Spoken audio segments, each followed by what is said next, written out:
오늘은 간만에 또 회생을 한번 말씀드려보도록 하겠습니다. 개인 회생에 있어서 이제 면책에 대해서 말씀을 드릴 텐데, 문은진 법무사님이 개인회생 특별면책 요건에 대해서 좀 설명을 좀 해주시면 좋을 것 같아요. 실제로 코로나 때문에 실직을 하신 분들 아니면 자영업을 하시다가 폐업을 하시는 사장님들도 많이 계시거든요.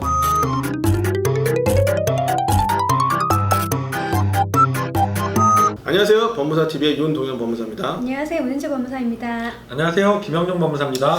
오늘은 간만에 또 회생을 한번 말씀드려보도록 하겠습니다. 개인 회생에 있어서 이제 면책에 대해서 말씀을 드릴 텐데, 면책에 대해서 우리가 그 개인 회생을 하면 일단 변제 기간 동안 변제를 잘 하면 이제 면책을 할 수 있지 않습니까? 개인회생에서 면책을 받기 위해서는 법원에서 인가 결정이 받은 내용대로 정해진 변제 기간 동안 변제금을 매달 잘 납부를 하셔야만 면책을 받게 되죠. 일반적으로 3년이고요. 기간이 연장되면 5년까지도 변제 기간이 정해지게 됩니다. 그런데 이 변제 기간이 상당히 길죠. 채무가 초과되어서 어려운 상태에 계신 분들이 변제를 매달 해나가기에는 상당히 긴 시간이에요. 특히 작년에 코로나 이후에 법원에 최근에 많이 들어오고 있는 그 신청이 특별면책 신청이라는 것이 많이 들어오고 있습니다. 그래서 오늘은 개인회생 특별면책에 대해서 좀 말씀을 드려보려고 하거든요. 특별면책이 뭐냐면 변제기간이 끝날 때까지 매달 돈을 잘 납부하신 분만 면책을 받으실 수 있는데, 이걸 납부를 중간에 못 하셨는데도 특별히 면책을 해준다 해서 특별면책이라는 제도가 있어요. 요건이 법률에 규정되어 있는데, 문은진 법무사님이 개인회생 특별면책 요건에 대해서 좀 설명을 좀 해주시면 좋을 것 같아요.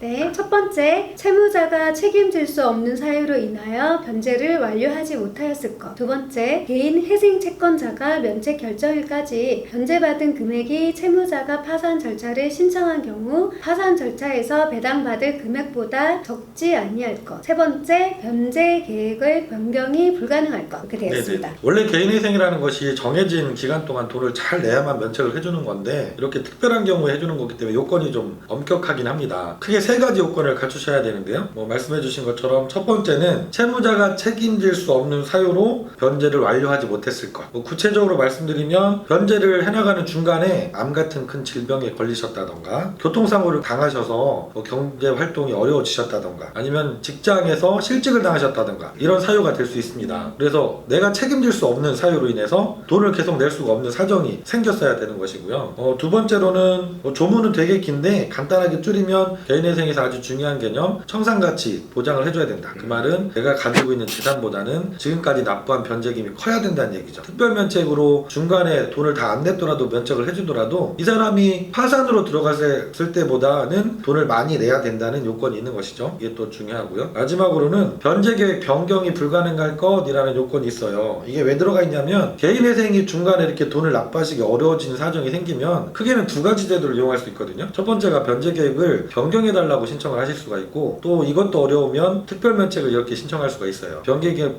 변경은 내가 경제활동이 아예 불가능한 건 아니고 계속 해나가고는 있는데 소득이 많이 줄었다던가 아니면 부양가족이 늘었다던가 해서 그동안 내던 만큼의 돈을 다 내기가 어려울 때 금액을 좀 줄여주세요 하는 게 변경 신청이거든요. 그런데 이것도 하기 어려울 정도로 아예 소득이 없어졌다던가 경제활동이 불가능해졌으면 그때 특별면책을 신청할 수도 있다는 것이죠. 그래서 이렇게 세 가지 요건을 갖추셔야 돼요. 최근 들어서 코로나 이후에 작년부터 이게 특별면책 신청이 많이 늘고 있습니다. 그 전까지는 사실은 전국 법원을 통틀어도 1년에 들어가는 숫자가 몇십 건이 안 됐다고 해요. 서울 회생법원에서도 적극적으로 특별면책 제도를 활용할 것을 이제 지금 많이 권하시고 또 알리고 계시고 있어요. 왜냐하면 개인회생을 진행하시다가 중간에 돈을 못 내서 면책을 못 받으시고 폐지되시는 분들이 상당히 많거든요. 기간이 3년으로 줄어서 지금은 많이 좀 줄어들었겠지만, 과거에 변제 기간이 5년일 때, 그 전에 8년일 때는 이렇게 끝까지 졸업을 못 하시는 분들의 비율이 상당히 높았습니다. 그런데 제가 실무를 하다 보면 이렇게 중간에 개인회생을 변제금을 못 내서 폐지되시는 분들이 그 다음 순서로 어디로 가시냐면 파산으로 많이 가세요.